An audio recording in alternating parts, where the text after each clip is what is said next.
जिस कौम की गरीबी और लाचारी की हालत आजाद भारत में बदनुमा दाग बन चुका हो, उस कौम को कमर हिलाने से ही फुर्सत नहीं मिल रही है।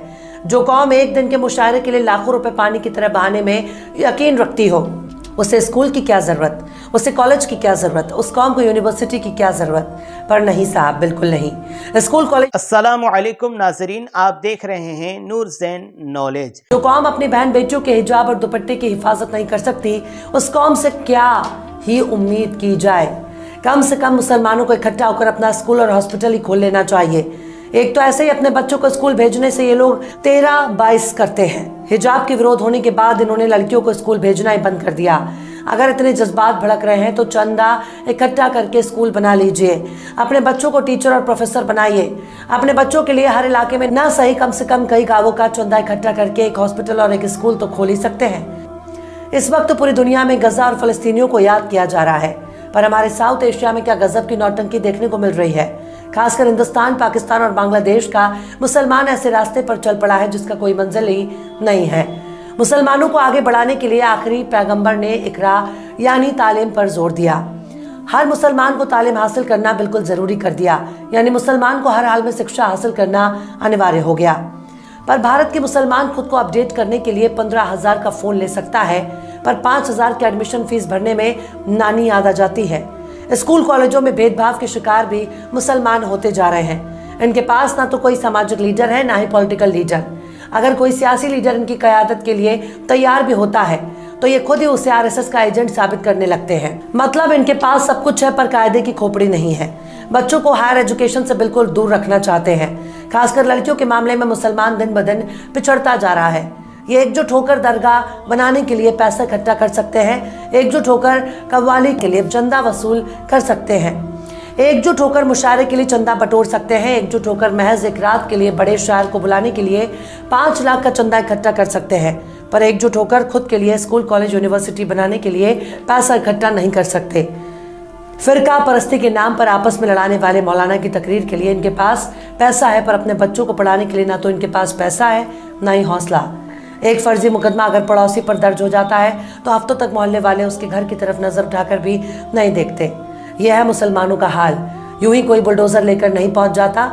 मुर्दों के बीच हर चलने फिरने और टोपी लगाने वाली लोग जिंदा नहीं कहे जा सकते। जिंदा होने के लिए जिंदा नजर आना भी जरूरी है। इनके पास सब कुछ है, पर इकट्ठा होकर अपना नेता चुनकर संसद और विधानसभा में पहुंचाने की ताकत नहीं है। अगर मुसलमानों के बीच से कोई एक नेता खड़ा हो जाता है, उसको गिराने के लिए खुद इन्हीं के बीच से एक और मुसलमान खड़ा होकर मुकाबला करता है। लिहाजा ऐसे ऐसे लोग चुनाव जीतकर मुसलमानों के सिर पर तांडव करने लगते हैं, जिनको मुसलमान तो छोड़ दीजिए, हिंदुओं में ही ज्यादातर लोग नहीं जानते। मतलब आपस में लड़कर ये दूसरों को जिताने में यकीन रखते हैं, पर औकात नहीं है कि खुद का कोई नेता चुन सके जो इनकी सदन में आवाज पहुंचा सके। इस वक्त मुसलमानों ने बस एक ही महारत हासिल कर ली है, और वो है थाना। मुस्लिमों में कोई नेता मिले ना मिले, लेकिन दलाल जरूर मिल जाएंगे जो थाने की दलाली करते हैं, जो आपके बीच में घुसकर मुखबिरी करते हैं और दारू मुर्गा के लिए अपना ईमान बेच देते हैं। इसी तरह से जमीन की दलाली में मुसलमानों ने झंडे गाड़ रखे हैं।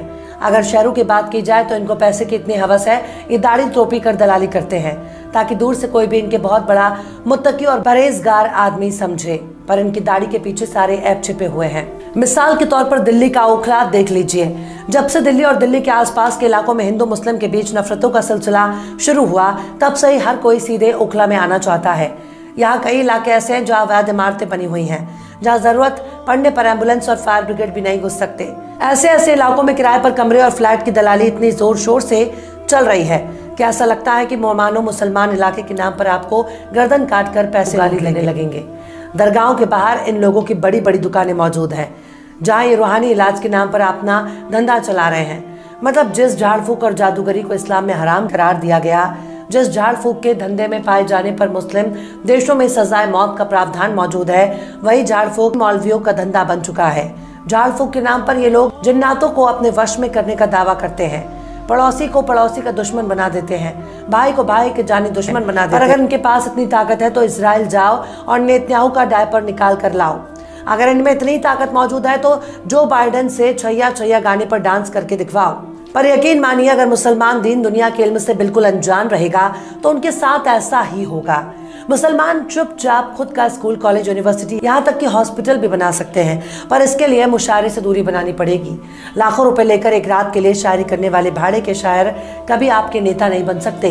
पीर मौलवियों और तकरीर करने वाले मौलानाओं के पीछे पैसे बर्बाद करने से अच्छा है कि खुद के लिए स्कूल तैयार करो, अपने बच्चों को बड़े से बड़ा कारोबारी बनाओ, वरना आपकी औकात केवल सरकारी फाइलों में कैद हो जाएगी। इसलिए दहेज के पीछे मत भागो, पहला वाला प्यार के चक्कर में मत भागो, इश्क मोहब्बत की पैतरेबाजी में मत फंसिए, अपनी मंजिल की तरफ दौड़ लगाओ, वरना तुम्हारी आने वाली नस्लें तुमको लानत भेजेंगी।